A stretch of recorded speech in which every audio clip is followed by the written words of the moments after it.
Hai teman-teman, pada kesempatan kali ini saya akan coba menjelaskan cara mengimport soal dari MS Word ke Schoology. Yang pertama harus disiapkan adalah soal. Ini contohnya saya sudah buat.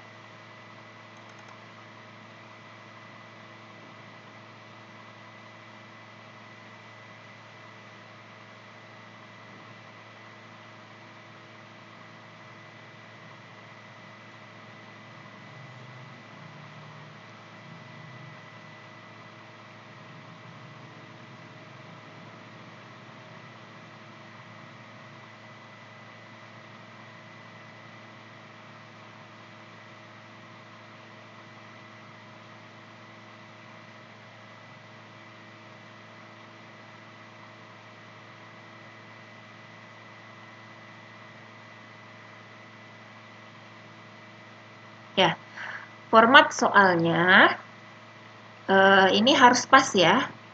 Kalau tidak pas, nanti tidak bisa diimport. Ada beberapa aturan pengetikan soal agar bisa diimport di Schoology. Pertama, karena kita coba pakai soal pilihan ganda ya, bikin soalnya, maka kita ketik dulu multiple choice di paling atas soalnya. Jangan sampai salah ejaannya ya. Multiple choice. Lalu kita ketik soalnya, dan nomor soalnya ini harus menggunakan numbering seperti ini. Jadi nyambung terus nomornya. Misalnya saya disini bikin 5 soal, 1, 2, 3, 4, 5. Jadi nomor soalnya harus menggunakan numbering, tidak boleh manual. Nggak boleh misalnya 1. Nah, kalau di sini kan saya sudah otomatis ya. Nah, bagi yang tidak otomatis, saya klik di sini, numbering.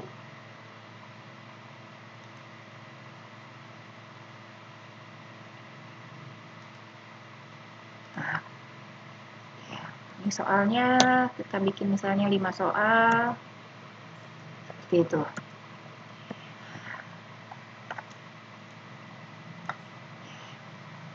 Saya sudah bikin soalnya.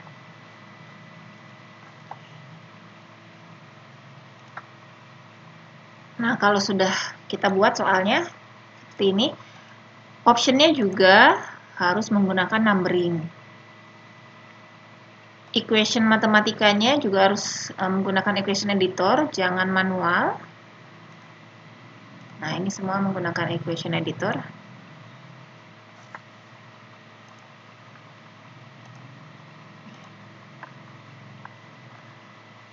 Nah, di bawah option terakhir, di bawah option E, dikasih tulisan ANS.2 spasi kunci jawaban dari soal tersebut.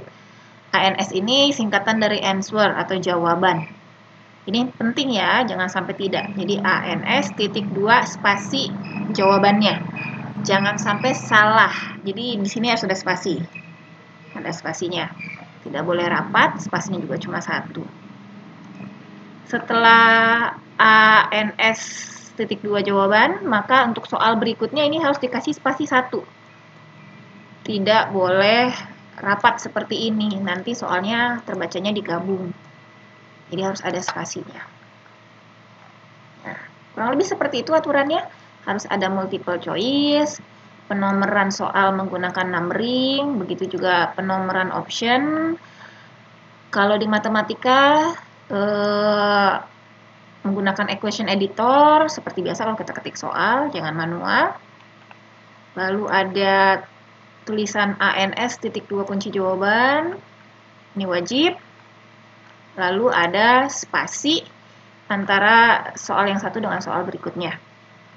Lalu setelah soalnya jadi, saya bikin 5 di sini, ada yang tabel, ada yang gambar. Nah, perhatikan ini gambarnya kan kadang kita bikinnya manual ya, garis-garis. Nah, ini dijadikan satu dulu, dijadikan gambar. Caranya tinggal klik di sini. cari snipping tool. Snip. Nah, ini snipping tool. Klik saja. Kalau bisa kita bikin manual, kita jadiin gambar. Ini pakai snipping tool. Klik new. Maka, nah, kita potong seperti itu. Nah, ini jadi gambar. Copy.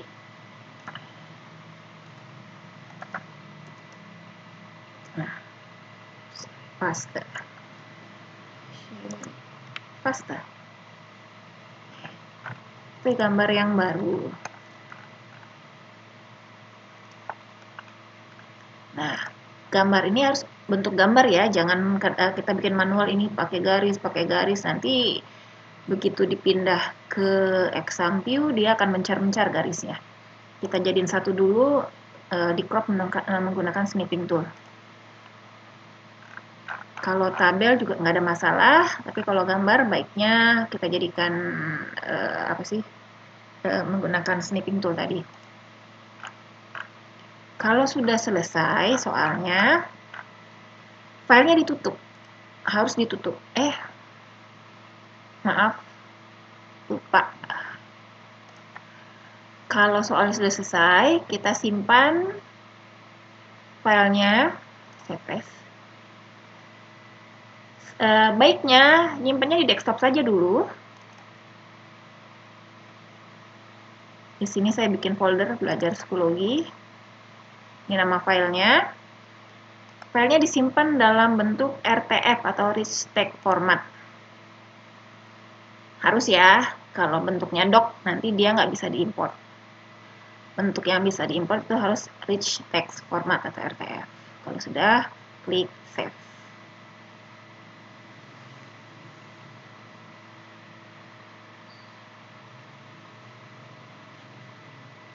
Tutup filenya.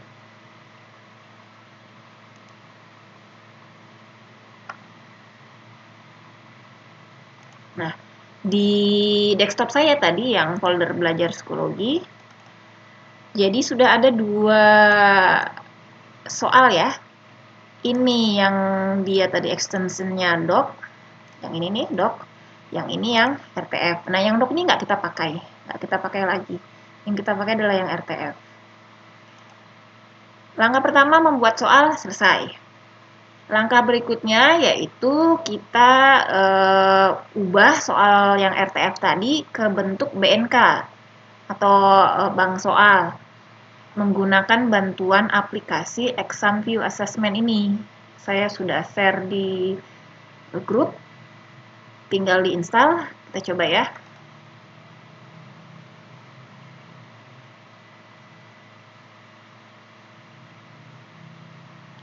Tinggal ikuti saja perintahnya.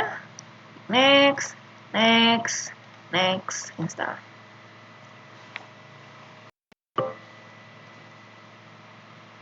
Yes.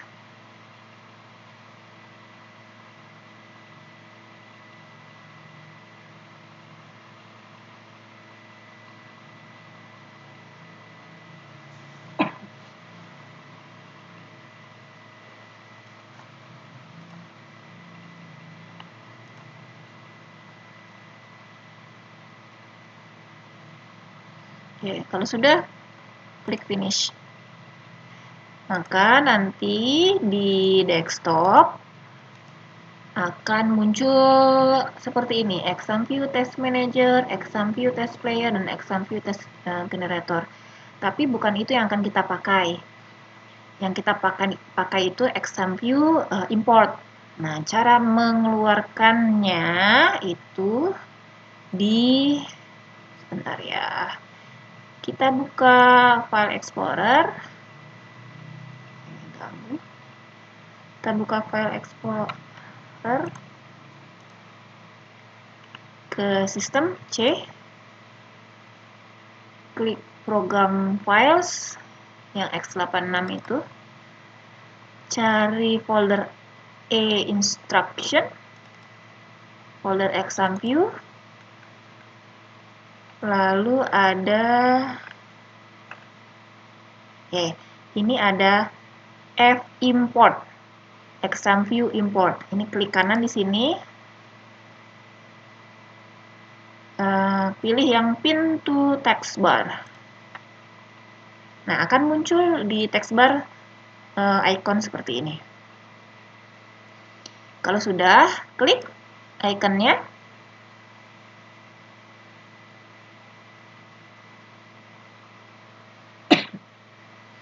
Klik next. Nah, sekarang kita akan mulai mengubah file yang RTF tadi ke file BNK. Caranya, lihat ya. Klik yang ini, lambang folder yang tengah. Lalu, ingat-ingat tadi kita nyimpan filenya kan di desktop ya. File yang RTF tadi nyimpannya di desktop, di folder belajar psikologi, itu dibuka. Select. Nah, ada filenya ini. Maka file ini kita select. Ini file yang akan kita ubah dari RTF menjadi BNK. Nanti filenya mau kita simpan di mana, kita tentukan di sini. Sama, saya enaknya daripada bolak-balik nyari folder nanti bingung, enaknya kita simpan di desktop saja dulu. Tadi di belajar psikologi, select. Nah, kalau sudah, jadi ini tempat file yang mau kita ubah, ini nanti setelah diubah mau disimpan di mana, ini yang diklik. Kalau sudah, kita klik next. Next aja terus sampai finish. Maka dia akan membaca soal yang sudah kita buat. Tadi pertanyaannya ada 5. Multiple choice-nya juga 5. Jadi total pertanyaan 5. Importnya komplit. Ini artinya sudah tidak ada masalah di soal ya. Kalau misalnya nanti ada masalah di soal, dia ada errornya di sini. Nanti terbaca kesalahannya di mana. Kalau sudah, tutup. Maka di folder tadi yang di belajar psikologi yang tadi ada di desktop, akan muncul file yang ini. Inilah file BNK, exam view bank file. Kita klik aja di soal di file BNK tersebut.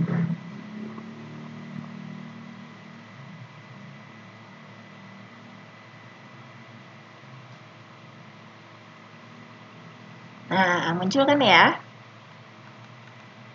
Kita lihat soalnya. Dicek lagi soalnya. Ada yang salah-salah enggak? Contoh misalnya yang ini nomor 2 ya. Ini X tanda tanya 0 tanda tanya 1. Kita bisa edit di sini atau edit di file RTF yang sebelumnya lalu di import ulang gitu ke BNK. Tapi kalau kita nggak mau repot, sebenarnya bisa diedit di exam view ini. Caranya adalah klik di soal, klik edit. Nah, ini yang mau kita betulkan, ini tidak sama dengan seharusnya ya. Hapus saja, kita ganti insert simbol. Tidak sama dengan, di mana tidak sama dengan? Ada tidak?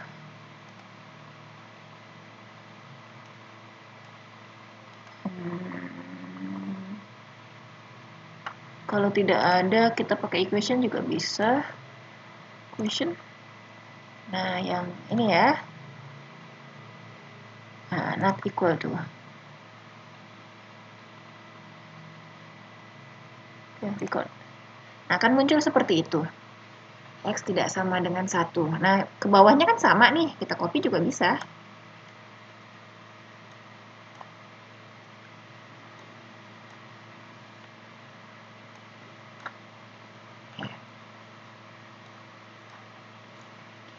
Kalau sudah, klik record. Nah, sudah betul ya soalnya ya. Klik simpan.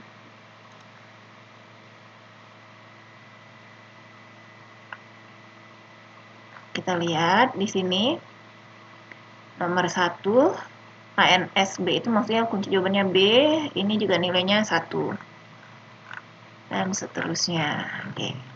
Kalau dirasa sudah tidak ada yang salah soalnya, kita klik file, ekspor Blackboard 7.1 strip 9.0. Nah, kita simpan lagi tadi di desktop di folder yang sama, belajar psikologi. Kita kasih nama filenya. Kalau saya sih biasanya ngasih namanya yang sama saja dengan yang bentuk RTF dengan BNK. Samain namanya. Save. Ini juga disamakan saja biar nggak repot-repot. Oke. Nah, ini udah selesai. Tutup. Hasil tadi yang kita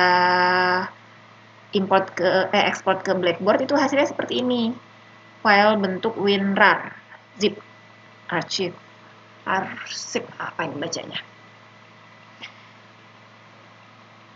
Nah, inilah file yang nanti akan kita upload ke psikologi.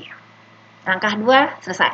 Itu langkah pertama, membuat soal yang formatnya sesuai. Langkah kedua, membuat ini Blackboard, file Blackboard ini dari ExamView. Nanti yang ketiga, baru kita masukkan ke psikologi. Jangan lupa sudah sign up dulu ya, sudah daftar sebagai guru atau instruktur. Karena saya langsung login ya. Masukkan username dan passwordnya. Maka akan muncul jendela seperti ini. Ini berandanya. Kalau kita ingin membuat kursus atau kelas, klik course, my course, create course. Nah, ini kita kasih nama. Tadi nama filenya kan tryout, berarti kita kasih nama tryout aja juga ya. Tryout matematika. Section name, ini keterangan di bawahnya. Nanti munculnya itu tryout matematika itu judulnya. Nanti di bawah judul kan suka ada keterangan apa gitu ya. Di sini terserah mau tulis apa. Misalnya apa ya?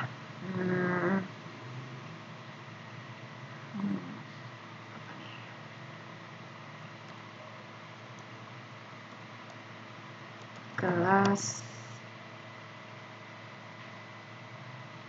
12. Subjek area, misalnya matematik, levelnya itu tingkatannya, tadi saya bikin soal kelas 12, berarti kelas 12 aja ya. Create.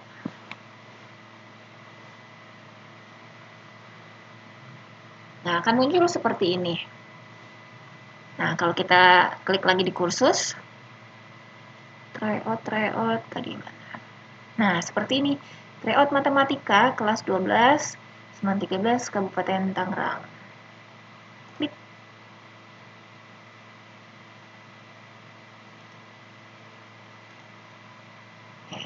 Kursusnya seperti ini ya.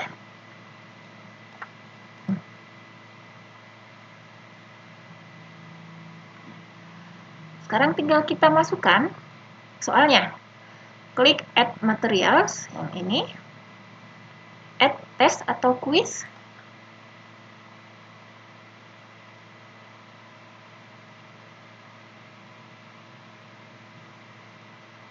Kasih nama tesnya misalnya sama saja seperti tadi.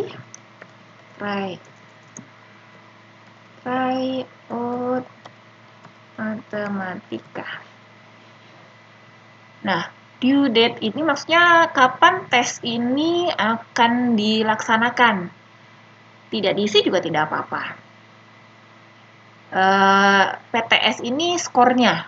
Jadi misalnya saya ingin skor tertingginya kan 100. Ya, di sini kita ketiknya 100. Tapi misalnya kalau ujian sekolah itu kan ada PG, ada esai. Misalnya skor tertinggi PG hanya 80, nanti esainya 20. Maka di sini, karena di sini soalnya hanya PG, kita ketiknya 80 karena skor tertingginya untuk yang soal PG adalah 80. Nanti yang 20-nya kan untuk esainya ya. Karena sini nggak ada esainya, saya isi 100 aja nggak apa-apa ya. Kategorinya, klik yang create new grading kategori. Di sini kasih apa gitu, bebas. Mau tryout atau uji coba, sudah ada tryout. Ketik saja mau masuk kategori apa, misalnya ulangan harian, tryout, ujian akhir semester, bisa diketik sendiri. Tinggal pilih create new grading kategori, lalu ketik apa kategorinya. Periodnya ini nggak usah, no grading period. Sudah, yang ini nggak usah diapa-apain, create.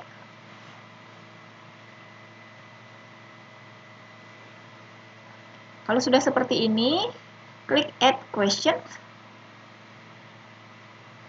import test atau quiz. Pilih yang Blackboard, next.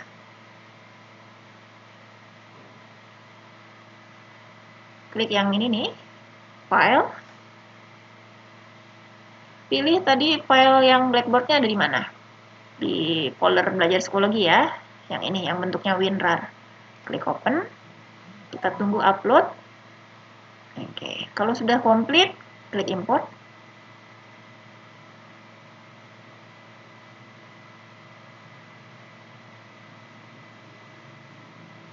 Selesai. Lihat, terbaca yang sudah diupload 5 pertanyaan ya. Jadi kita nggak perlu nulis skor satu soal, misalnya ada yang skornya 2, skornya berapa gitu, enggak. Nanti dia akan ngitung sendiri. Kalau soalnya 5, skor tertingginya 100, berarti kan masing-masing soal itu skornya 20 ya. Jadi nggak usah khawatir, dia akan menghitung sendiri. Nah, ini soalnya jadi. Kalaupun misalnya masih ada salah di sini, bisa klik di sebelah kanan ini nih, edit. Nah, ini soalnya. Yang ada centangan ini kunci jawabannya. Randomized choice ini artinya nanti pilihan gandanya ini akan diacak. Kalau misal tidak mau diacak nih boleh dihapus centangnya. Tapi saya biasanya tetap dicentang. Save. Tapi kalau tidak ada salah ya tidak perlu diedit. Kalau sudah, kita coba lihat dulu preview. Start new tab. Nah, soalnya kan muncul seperti ini. Kita baca, ada yang salah nggak ya? Kita cek. Oh, kalau tidak, ya sudah. Tinggal kita setting.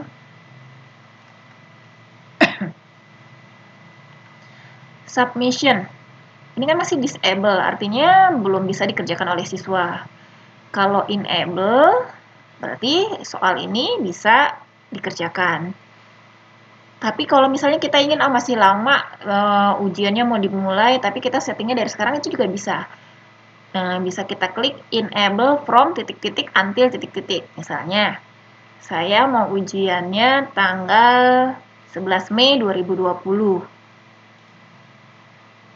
Dari 11 Mei tahun 2020 sampai 11 Mei juga tahun 2020.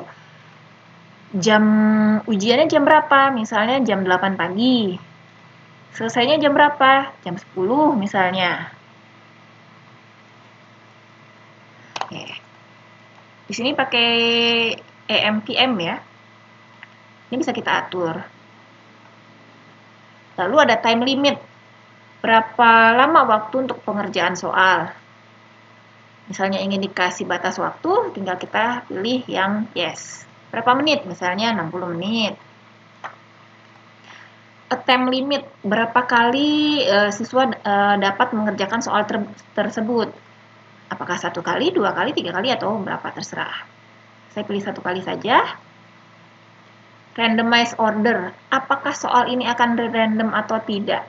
Ini settingannya di sini. Kalau kita klik yes, berarti soalnya nanti akan di random. Kalau option tadi otomatis ya, saat kita mengimport, option A, B, C, D, E-nya akan diacak. Tapi kalau acak soal, pengaturannya di sini. Kita klik aja yes, biar soalnya diacak, tiap siswa bisa beda-beda.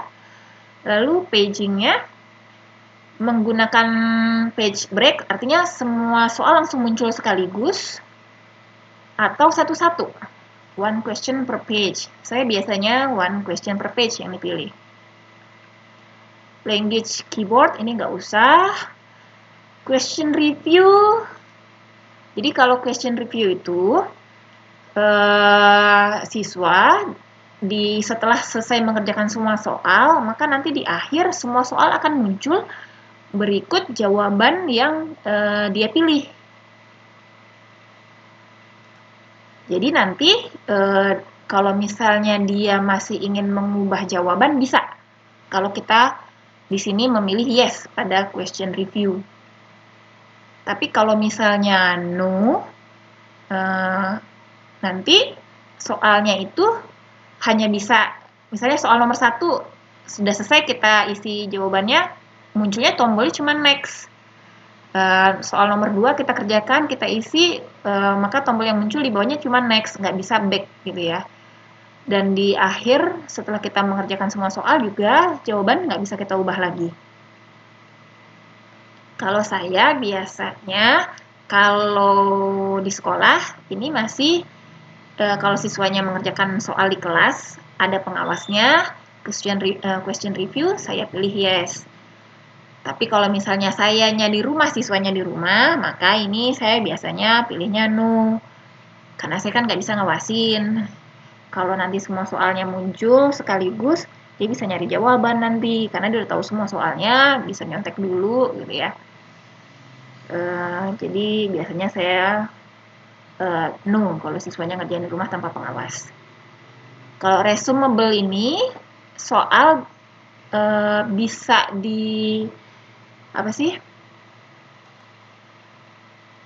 kalau misalnya tiba-tiba saat siswa mengerjakan soal, jaringan internetnya terputus.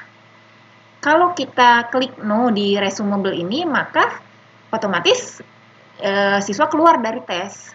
Dia tidak bisa melanjutkan pekerjaannya. Tapi kalau kita klik yes, maka jika tadi soal tiba-tiba terputus atau error, maka tinggal di-refresh saja jendela soalnya, jendela browsernya, maka nanti akan muncul lagi soal yang sedang dikerjakan, bisa kita klik resume, dia akan melanjutkan soalnya. View submission ini lebih baik diisinya no ya. Kalau kita pilih yes, nanti jawaban siswa akan kelihatan. Kalau kita pilih yang yes with correct answer, maka siswa di akhir itu jawabannya muncul dan salah benarnya ketahuan.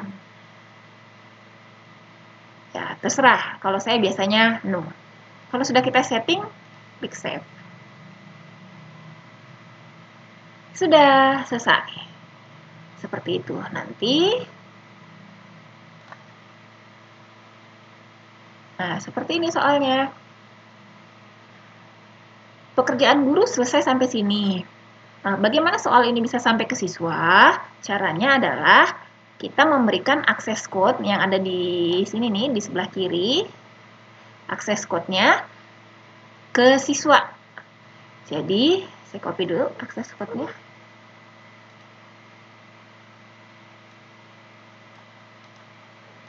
Kita berikan akses code atau kode akses kursus ini ke siswa, bisa lewat grup WhatsApp dan lain-lain. Tapi siswanya juga harus punya akun di Schoology dulu. Saya keluar ya. Sekarang kita coba mendaftar sebagai siswa. Nah, kalau kita mendaftar sebagai siswa, maka saat sign up, saat daftar, diminta kode akses dulu. Tadi saya sudah copy, kita paste di sini, continue. Kita isi formulirnya. First name ini diisi dengan nama lengkap siswa. sesuai daftar hadir. Biar nanti kita gampang ngoreksinya. Gampang memantaunya. Nah, last name itu nama kelas. Ya, ini penting karena tadi untuk mengelompokkan kalau misalnya kita tryout itu 5 kelas sekaligus, kalau kita tidak buat nama belakangnya kelas itu maka nanti namanya kan ngacak. Kalaupun nanti di-download hasilnya dalam bentuk Excel, kita memfilter agak sulit juga. Paling memfilternya kan nanti huruf AA, semua huruf BB, semua. Tapi kalau misalnya di last name-nya ini kelas, kita juga bisa memfilter siswa tersebut dikelompokkan sesuai kelasnya. Jadi ini penting ya, last name-nya itu harus kelas. Isi email atau username, pastikan emailnya aktif.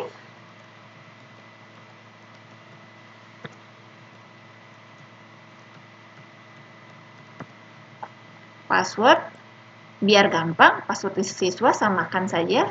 Saya biasanya disuruh ke 1, 2, 3, 4, 5, 6, 7, 8, 9. Biar mudah diingatnya, karena sering sekali siswa lupa password.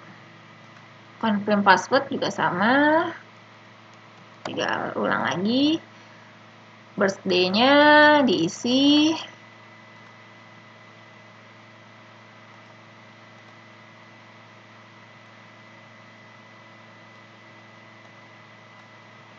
Berapa? 5 misalnya.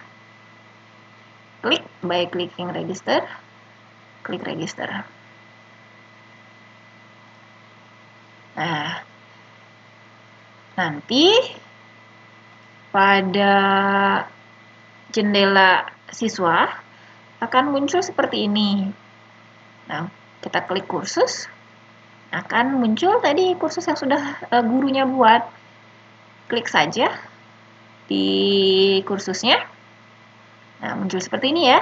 Nah, untuk mengerjakan soal, tinggal klik tryout. Nah, karena tadi di settingnya untuk tanggal 11 Mei, berarti ini belum bisa ya, belum bisa dikerjakan. Selesai. Terima kasih, mudah-mudahan bermanfaat.